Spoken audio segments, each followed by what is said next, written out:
Yeah, so, but during that time, 2015, 2008, 16, and 2016, those 2 times, we were like, oh, we can register. We were married in America, but not Taiwan, so we were registered in America. And so we're like, oh, when we move back to Taiwan, we can register and handle it.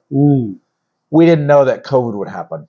So because COVID happened, 2020, now she had her citizenship, and we were ready to move back to Taiwan, but Taiwan closed their border. Oh, 那个锁国. They locked down the country. So only citizens or people married to citizens could come back. But you had to be registered in Taiwan, not in America. Oh. So we had to wait two and a half years for COVID to calm down, and then finally in March of 2022, I could come back, but I didn't come back as her husband. I came back on a study Chinese visa. Oh, so this is about 2 years ago. Yeah, so this is just 2 years. Yeah, we're coming up on 2 years living in Tainan. Okay. And so now, why did we choose Tainan when her parents live in Taoyuan?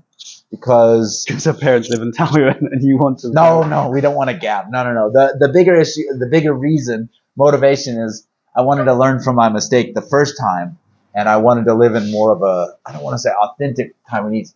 I wanted to live more in a we call it, what do you call it when you're immersed? Anytime you want to learn a language, you immerse yourself. And so, because what you were saying in Taipei, it's easy not to learn the language because most people can speak some English, whereas down here you kind of have to learn the language. You're more forced. Yeah, it's a little bit more.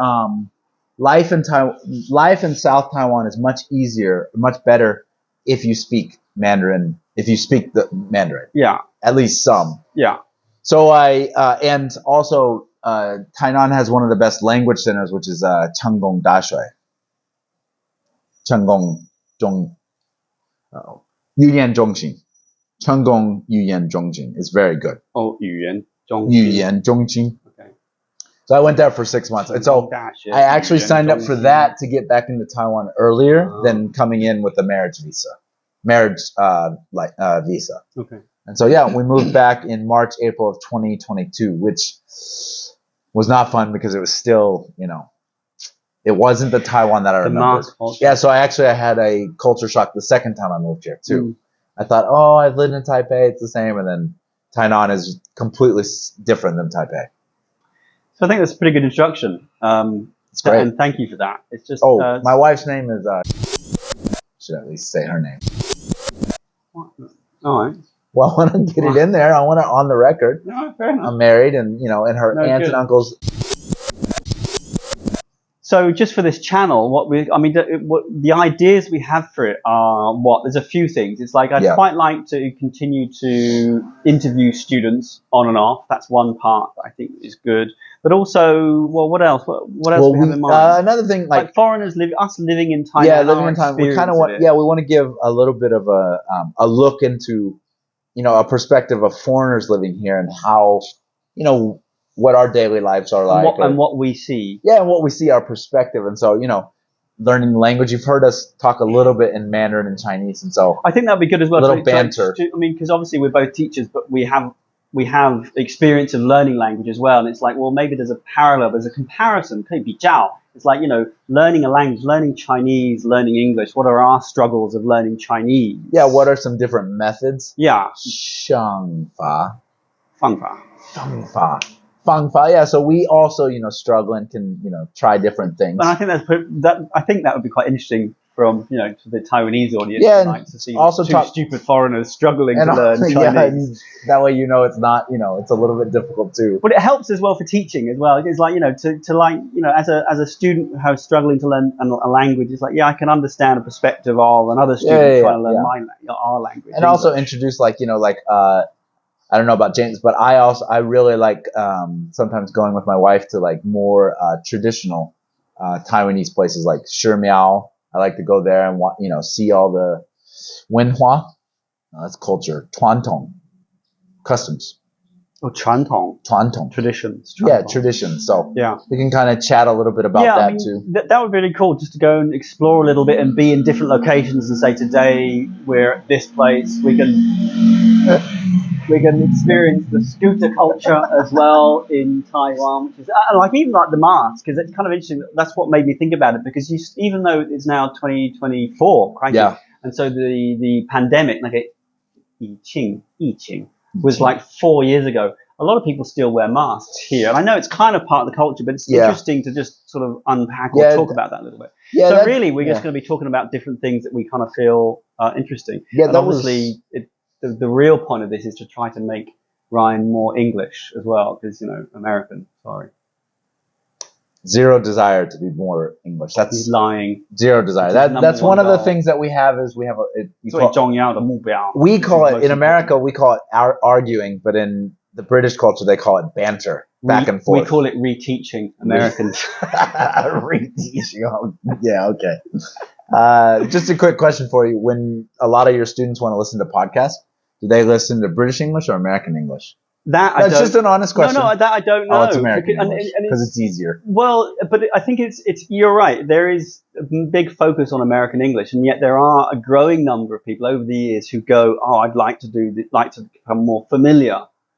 对那个英文的英国的口音 become more familiar with the British accent.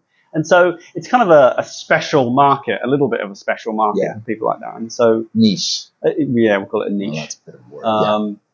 So obviously it's very American here, and in fact my accent has drifted a little bit. Like 20 years ago I was very British, and I still sound British, right? British? Could you give like a very very strong British accent? Well, of course. Could I have a cup of tea? Of course I can speak perfect British and say, well, hello, my name is James, and I'm from England. I was born in London, and it's jolly good to be here. What about the Queen? Wait. What about the Queen? Well, the Queen speaks a very very. I meant like. God save the Queen. I mean, it's actually a king now. Okay. Broken royalty. Oh yeah, the Queen. I'm not a big fan of the royal family and the Queen, so I don't really care about that stuff. But we have a king. What's your question? What about? I just wanted you to say a cup of tea with the Queen. Oh, that's a phrase we always say as Americans. We joke. Would you like a cup of tea with the Queen? Because it's the thing you do. What accent is that? That's a British accent. Is it? Hello, I'm from London, and I'd like a cup of tea with the Queen. Well, the London accent is different. You've got West London, you've got East London. Okay. West London and East London, and I have a West London, which is really called received pronunciation, which is the BBC English. But if you go to East London, it's a lot more, it's a kind of a lazier, let's put it that way. It's a very different accent. So we go, a bottle of water, mate, which is a very important, right, recently there's been a lot of that bottle of water. And bottle of water. East Londoners will go, it's a bottle of water, mate, it's a bottle of water, eh? And you're like, what? So we drop all these letters from it. So there's different accents. But anyway, we can discuss all of that. I don't know where we're going to take more. So this is this channel. This is just the first one. We'll do some more. We'll see where it goes. It'll be a little bit of a journey. Yeah. Go right, left, straight. And this channel is. Let me interrupt him again. I love interrupting him. Go ahead. This channel is Taiwan Lives, Taiwan Lives, and it is about Taiwan, living in Taiwan.